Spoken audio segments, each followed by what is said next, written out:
conflict approach in the center at the beginning. I don't think that Denis will be wanting that. You don't want to be going into reams of theory. You want to take the game far away from the theory book as possible, because this is Denis's last chance to stay in the match. He needs to win to force the set to Armageddon. If he wins the game, we'll call him Denis Lazavik. Go, Denis. You can do it. You can beat Magnus. Everybody does it. Or wait a minute. Maybe my commentary is mistaken on that point. Absolutely. Magnus, with the white pieces, on the cusp of winning his second EWC championship title. I mean, 2 events, and he's just breezed through them like a king. Yeah. Didn't play his best, I think, the first day of this event, but I think he got a little bit better every day, played himself into form, and never looked like he was in any trouble. Absolutely.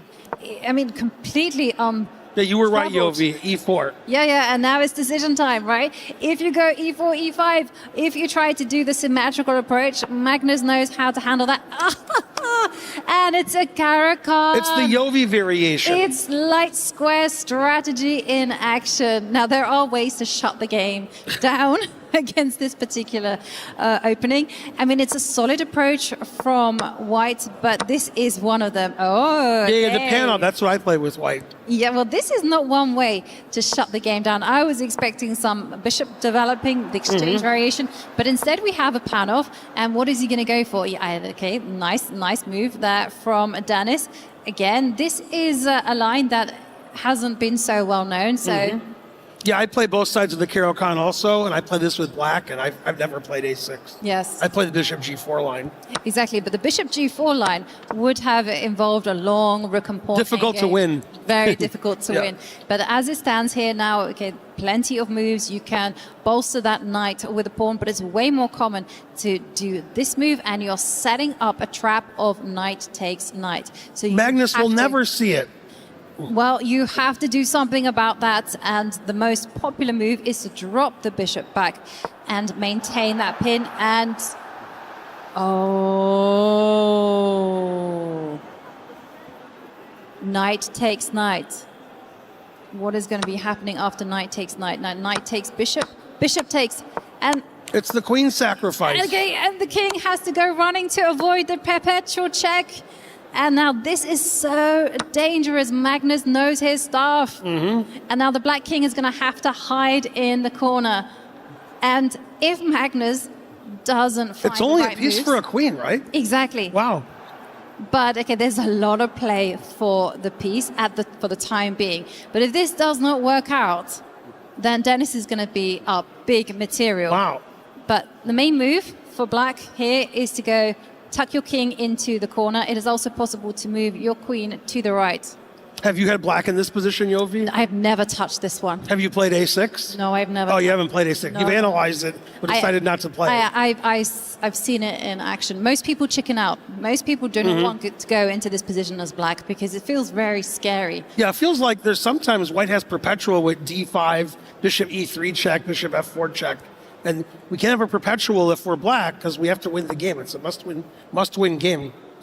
It is a must-win game, and he does go running with the king to safety, and now white should be just lengthening the dark squares, advancing the d-pawn, and kicking the knight away. You need to keep on playing with momentum here, because if Magnus puts 1 foot wrong, that's it. He's busted. Black's position looks terrible except for one thing. Black's up a queen. Otherwise, I like everything about white's position. I mean, there is that factor, but you know, if he manages to get the draw, because a draw is all he needs, he will have done it in style. Yeah. Sacrificing his queen, going into the sharp variation. Both players seem like they're out of their preparation now, so we're going to see a fighting game where black's trying to get his king safe and get the bishop and rook developed on the king side. Yeah, and 2 main moves in this position. You can jump forward with the knight, or you can give a check with a queen. Those are the moves that have been played. But you can see that this is scary stuff for black. You know. No, in a blitz game, I'm definitely taking white. Probably in a slow game, I would take black. But yeah, of course, the engine says it's about equal. Yeah, But the engine is actually only saying that it's equal if you come out with the queen to give a check. Queen a5 check is the best move. That is the best move. If you move the knight, white is much better, believe it or not. I believe it. Yeah, and the whole point is that black's pieces are all fast asleep. So white actually has the time to get the king castle, jump in with the knight, attack the queen, attack the rook, and really start putting the pressure on the black king. And it's really difficult for black to untangle without having to give up material. Very unusual opening. I'm really glad I haven't seen it before. I'm glad the players decided to play it. Give the crowd something to root for. A queen sacrifice. That's what we haven't seen this match. Exactly. And we can show why this position is so dangerous for black. Because at the whole point, the queen comes out, this is the best move, and you need to maintain the initiative here. The initiative is so important for white, so you have to make this move. And now the knight must block anything else, and that's it. You are busted. And the knight does block, and now here white can just simply castle. And again, just to highlight, the reason why this position is so dangerous for the black pieces is take a look at all of the starting pieces. The rooks, they are back in their original squares and they're not going to get out. It's a dangerous path for Denis to tread. It's a gamble going into this variation. And for Magnus, he's trying to get his crown in style. I think Magnus knows what he's doing. He played castles relatively quickly. Yeah, he definitely knows what he's doing. I mean, how scary is this? You think you've surprised your opponent, and he's just whizzing out all of these moves on theory. Okay, so I'm expecting black to start untangling, start moving the bishop, get the rooks into the game.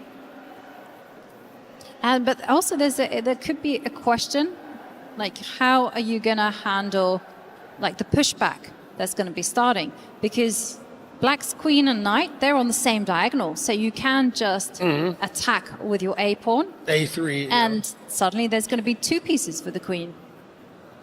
Yeah, the black king seems like it's never safe, and white has that dominating position with the bishops in the center. Not only is white dominating the position, except for the queen minus, but white's dominating on the clock. Magnus has 3 extra minutes. So unusual variation from Denis, but maybe he doesn't know it as well as Magnus does. No. Well, it looks like Denis just trying to work things out, but he really does have to tread with care here. He takes the right move, he decides to try to get some development, and the move that I suggested has been played. Questions are being asked of the knight, and that knight cannot deliver. If black wins this game, Yovi, there's another variation you can play in the Caro-Kann with black. You can start running your king away, taking queen sacrifices. No. You can do it. No. This one is just too hot to handle. No, don't try this one at home at all. And then now bishop takes knight, pawn takes knight. They're both a possibility, but white is soon going to start to recover the lost material. Yeah, 2 pieces and a pawn for the queen. If white can somehow win the e pawn, white gets a pass d pawn, then white's material disadvantage isn't so bad. White's king is safer. Black doesn't have a lot of targets. So very interesting position. Queen sacrifice, the engine says it's about equal. It likes the way the players are playing so far. Unfortunately for Denis, as we saw in previous games, Denis has a big time disadvantage. He's going to have to speed up. He can't get in a situation where he has 1 minute and Magnus has 3, and it's complicated. That's going to spell disaster. Yeah. And for Magnus, though, it's such a gutsy move going into this variation, knowing that, yes, it is a sound, but it's very difficult to play when you sacrifice the queen. But now he does have good choices. He can go bishop takes knight. He can take with the pawn. And again, he can, just start harassing. I like taking with the bishop because it sort of keeps your bishop on f8. I like taking with the pawn because then I can play bishop e3 check and start harassing the king. So I like them both. But yeah, now if black plays bishop g7 and white plays bishop takes e7, not sure black's up material anymore. White's got that passed pawn. White has a bishop and 2 pawns for a queen. It's getting close. It's getting close, and he plays the best move. This is the best way to unfurl because you have to get developed. And bishop takes pawn. I'm expecting black to say, hey, you know what, I'm going to grab everything I can. You might as well. And I misspoke earlier. I said a bishop and 2 pawns. I meant a bishop, a knight, and 2 pawns. Bishop, knight, and 2 pawns for a queen is almost equal. The pawn on d5 is very active, going to d6, d7. White's bishops are very active. Black's king is still a little funny. Black's rook on a8 doesn't have a great square to go to. I'd rather have white in this position. Well, I always like playing with the queen. So Magnus playing a bit of an unusual move. I was expecting the bishop to go all the way back just so that you could advance the d pawn when push comes to shove. But now what is Denis going to do? Okay, he can't really mobilize any of his pieces. So I'm expecting him to take the pawn. But maybe he can. Maybe he can just throw in his rook to attack the bishop just for good measure. Yeah, I think if the rook goes to d8, then Magnus will play bishop c7 and then try to get the d pawn going. I think that's why Magnus played bishop d6. h6 was play kicking the knight away. That seems like a good idea. Knight on g5 seemed pretty active. Yeah. Magnus can go to e4 or f3. They both seem good. The knight has some good squares. And he does a third choice, which I didn't expect. Knight f7, putting his knight further into Denis's position. Again, it's a really interesting queen sack. The engine says it's about equal, but it's the kind of equal where somebody wins, not the kind of equal where it's a boring draw. This is far from a boring draw. There's so much excitement here. And most of it coming from Magnus, I got to say, because this is a really unpleasant task for Denis. How to handle this one. We have the whole point of White's play, which is simply to step aside with the dark squared bishop and start advancing the d pawn. That is a very simple idea, and it's really effective. Magnus. Yeah, I used to like being a queen ahead. Now I'm not so sure. It's not easy. Not easy to play when you're up material. And there we see Denis wants clarification, Boy, but this engine is doesn't like the that wrong move. And now here, Magnus can just simply grab the rook. And Denis relying on this just to clarify things. But what is the answer? Yeah, Denis wants to take that e-pawn, and then he wants to play rook e8 if Magnus plays rook e1. Magnus trying to find a way to keep his e-pawn on the board. And this is interesting. The engine wants to play b4 to play bishop c5 check and start an attack on Black's king. That's very non-obvious for me because I'm trying to hang on to my e-pawn and get my pawn promoted, and the engine's trying to checkmate Black with b4 bishop c5 check. b4 seems like a really tough move for a human to find. If he plays that move, if he moves the action to the left, I will personally raise my hat up and I will salute Magnus. What a move if he finds it. I gotta say, it's still super complicated here. You mean advancing the e-pawn is gonna cost the knight. That requires some calculation. And it's not really that easy to do or make any progress. I mean, the most natural move is to get your rook behind the passed pawn. But like you say, Black is going to start also harassing that pawn. It's funny, White can play e7 here, and after queen takes f7, we have bishop c5 check, and the rook's coming into d7 or d8, and White's actually winning in this position. He finds it, Ben. He finds the right b4. move. That was the best move. That was the best move. I raise my hat. I salute the world number one, Magnus Carlsen. He finds the best move. And why is this so good? Because it looks like you can take the pawn, Ben. Yeah, if Black takes the pawn on e6, then White plays bishop c5 check, and Black's king comes under fire. Material's about equal, but White has the initiative. Black's rook is bad. Black's king is bad. Magnus is Magnus for a reason. He finds moves like b4. And now the engine says Magnus is winning with the attack, and the material situation is about level now. Yeah. The engine actually doesn't take the pawn on e6. It says bishop c5 check is too strong, but it says that Magnus is winning in any case. The attack on Black's king is too good. Lazavik has 3 minutes less on the clock, something I was worried about a few minutes ago. Lazavik with 1.5 minutes on the clock. Magnus has 4.5 minutes. Magnus winning on the board. It looks like Magnus is going to have a clean sweep. Beautiful.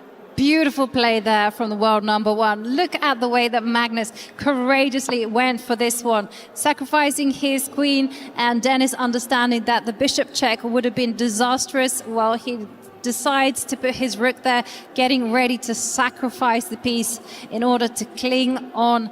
But Magnus now, he can just play simple chess. He can just move his rook behind the pawn, and it is all about the coordination.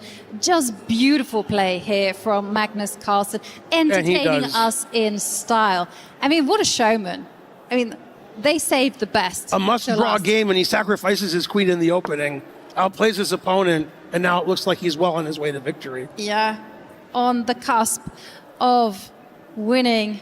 And that means that he will be the 2026 EWC champion, and throws in a check. And here it's going to be all about the e-pawn. Nothing to be done. And Magnus knows it. Magnus Carlsen is the winner.